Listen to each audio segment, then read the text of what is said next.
Bismillahirrahmanirrahim. Assalamualaikum warahmatullahi wabarakatuh. Saya Azrali Falfianisha dari kelompok 5 kelas 1A.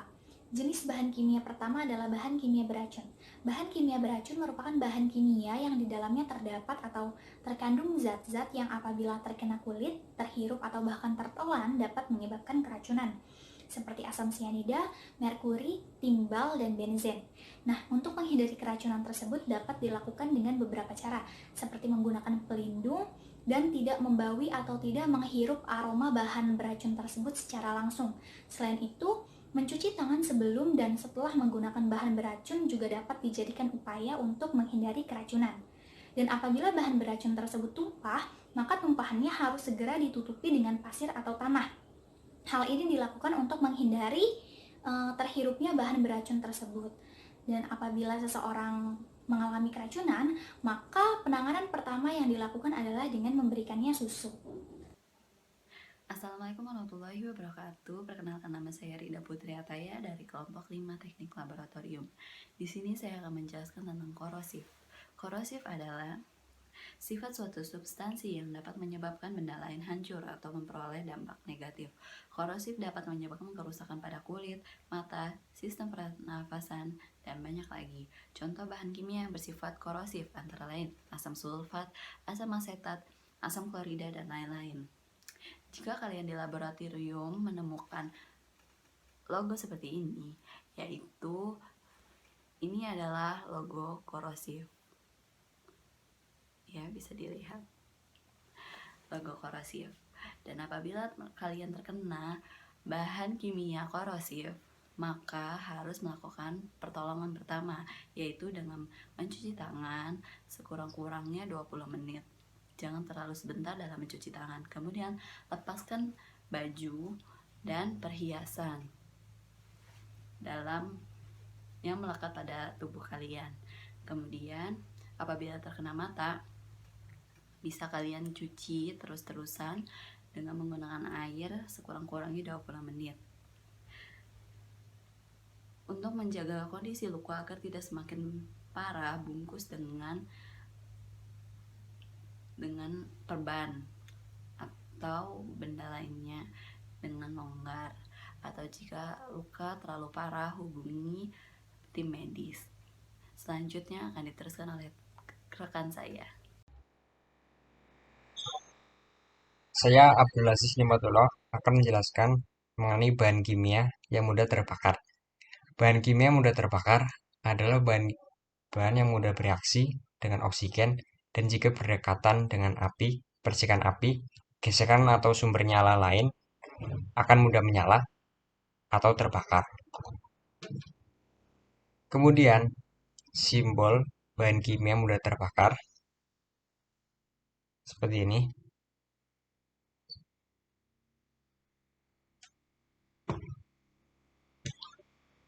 Lalu contoh bahan kimia mudah terbakar ada aseton, benzina, ether, dan alkohol. Kemudian penanganan bahan kimia yang mudah terbakar yaitu dengan menjaga bahan ini jauh dari sumber api, panas loncatan api atau listrik. Lalu gunakan bahan kimia ini di tempat atau ruangan yang berventilasi. Kemudian, pertolongan pertama jika terkena pada kulit dapat dicuci dengan air bersih yang mengalir.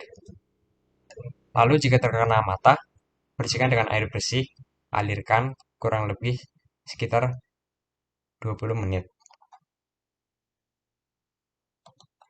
Lalu, jika sudah terlanjur terjadi kebakaran, dapat dipadamkan dengan busa, gas karbon dioksida, pupuk kimia, dan halon.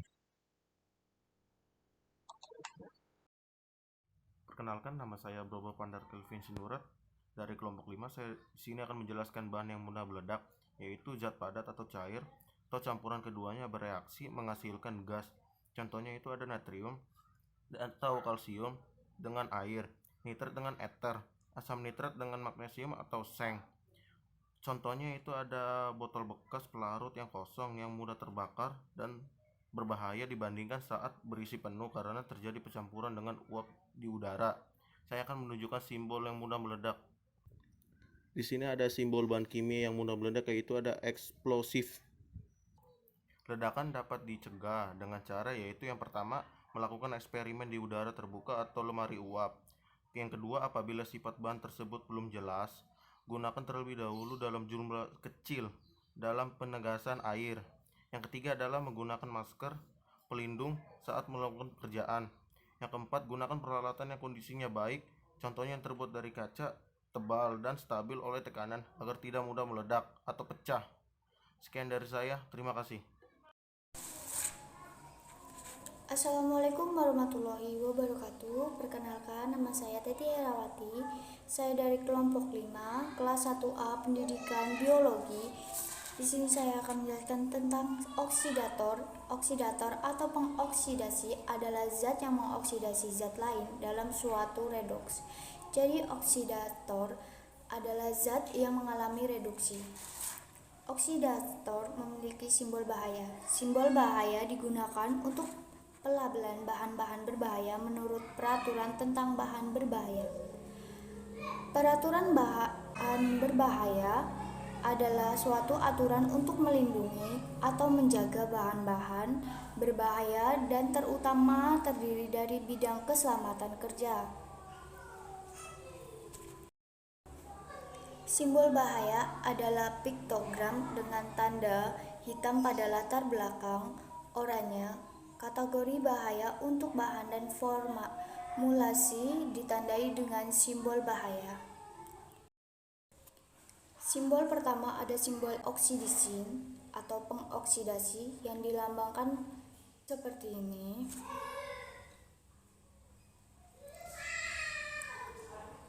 Bahan-bahan dengan formulasi yang ditandai dengan notasi bahaya oksidisin biasanya tidak mudah terbakar. Tetapi bila kontak dengan bahan mudah terbakar atau bahan sangat mudah terbakar, mereka dapat meningkatkan risiko kebakaran secara signifikan. Bahayanya, oksidator dapat membakar bahan lain, penyebab timbulnya api atau penyebab sulitnya pemadaman api. Contohnya ada hidrogen peroksida, kalium perklorat.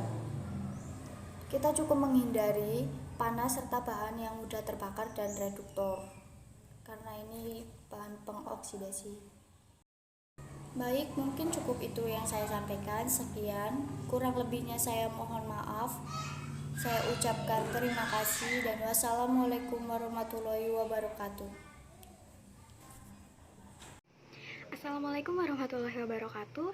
Perkenalkan, saya Nurul Azmina dari kelas 1A kelompok 5.